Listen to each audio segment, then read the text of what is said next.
La historia que conocemos es una mentira vestida de seda y colmillos. Durante más de un siglo, el nombre de Drácula ha evocado la imagen de un aristócrata pálido que acecha en las sombras de un castillo transilvano. Pero la realidad es mucho más aterradora, porque la realidad no era sobrenatural, era humana. Para entender a Drácula, debemos viajar al siglo XV, a una tierra atrapada entre dos titanes, el creciente Imperio Otomano y el Reino de Hungría. En medio de este choque de civilizaciones, nació un hombre que se convertiría en el símbolo del terror absoluto. Su nombre era Vlad III, y esta es su verdadera historia. Todo comienza con su padre, Vlad II.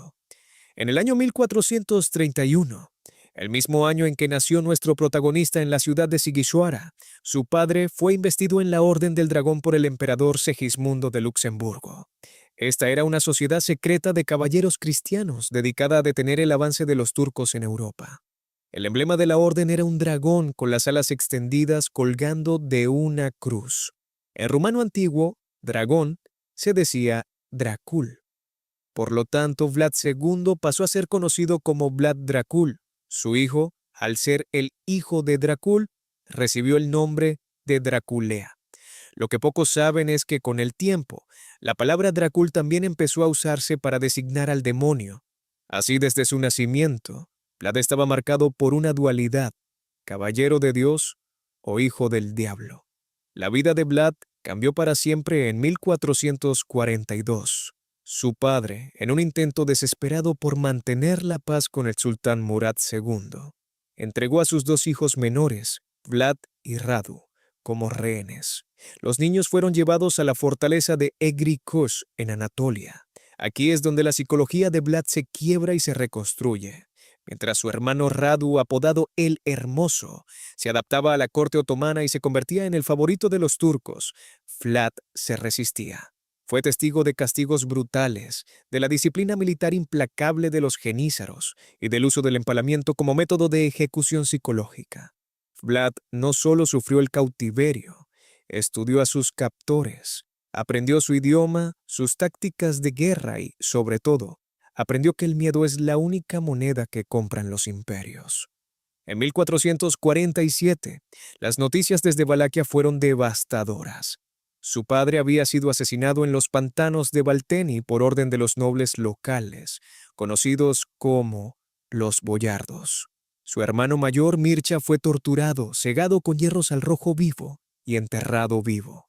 Cuando Vlad finalmente recuperó el trono en 1456, tras años de exilio y batallas, no buscó la reconciliación, buscó la purga.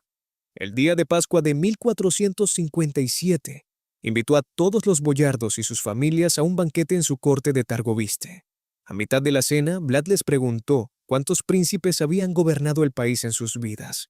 Ninguno supo responder con precisión, evidenciando su papel en la inestabilidad del trono. Vlad no esperó más. Los soldados rodearon el salón. Los ancianos fueron empalados allí mismo, en el patio. Los jóvenes y sus esposas fueron encadenados y obligados a marchar kilómetros por las montañas escarpadas hasta las ruinas del castillo de Poenari. Allí, bajo el látigo, trabajaron durante meses hasta que sus ropas se cayeron y muchos murieron de agotamiento, construyendo el nido de águila de Drácula sobre sus propios sufrimientos. Aquí entramos en el corazón de su leyenda, el empalamiento. Vlad no inventó este método, pero lo perfeccionó con una precisión quirúrgica aterradora. El objetivo no era una muerte rápida, sino una agonía que podía durar hasta 3 días. La estaca era redondeada en la punta y se aceitaba cuidadosamente para que no dañara órganos vitales al ser introducida, permitiendo que el peso del propio cuerpo hiciera que la víctima bajara lentamente. ¿Por qué hacía esto? Vlad gobernaba una nación pequeña, rodeada de gigantes.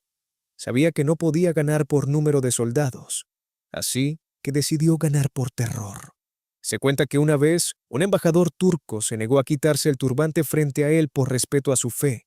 Vlad, con una calma glacial, ordenó que le clavaran el turbante al cráneo con 3 clavos de hierro para que nunca más tuviera que faltar al respeto a un príncipe. El momento cumbre de su carrera militar llegó en 1462. Vlad se negó a pagar el tributo anual al sultán Mehmed II, el conquistador de Constantinopla. Cuando el sultán envió a sus emisarios a cobrar, Vlad los ejecutó. Mehmed, enfurecido, cruzó el Danubio con un ejército de 60.000 hombres. Vlad solo tenía 10.000. Utilizó la táctica de tierra quemada. Quemó sus propios campos, envenenó los pozos de agua y evacuó a la población. El ejército turco avanzaba por un desierto muerto, sufriendo hambre y enfermedades. Fue entonces cuando ocurrió el famoso ataque nocturno. Vlad, hablando turco con fluidez, se infiltró en el campamento enemigo disfrazado. Su objetivo era matar al sultán en su tienda. El caos fue total, miles murieron en la oscuridad. Aunque Mehmed sobrevivió, el golpe moral fue definitivo. Al llegar a las puertas de Targoviste, el sultán se encontró con el Bosque de los Empalados, una línea de kilómetros de largo con 20.000 prisioneros otomanos en estacas. Mehmed, un hombre que lo había visto todo, dio media vuelta y regresó a Estambul diciendo: «No puedo quitarle su tierra a un hombre que hace tales cosas». Tras años de traiciones, prisión en Hungría y una última batalla por su trono, Vlad murió en 1476. Su cabeza fue enviada a Estambul como trofeo, pero su nombre no murió con él. En esa misma época nacía la imprenta. Sus enemigos, especialmente los mercaderes alemanes de Transilvania, a quienes Vlad había castigado por fraude, utilizaron esta nueva tecnología para difundir panfletos que lo retrataban como un monstruo que cenaba entre cadáveres. Estos relatos llegaron siglos después a manos de Bram Stoker. Stoker tomó el nombre, la ubicación y la reputación sangrienta, pero reemplazó el genio militar y la tragedia política por la figura del vampiro. La historia real de un príncipe que intentó salvar a su país mediante la crueldad absoluta quedó sepultada bajo una capa de terciopelo rojo. Después de conocer la brutalidad de su infancia, las traiciones de su propia sangre y el asedio constante de los imperios que querían borrarlo del mapa, ¿podemos realmente decir que Vlad Tepes nació como un monstruo, o fue el mundo el que no le dejó otra opción que convertirse en uno para sobrevivir?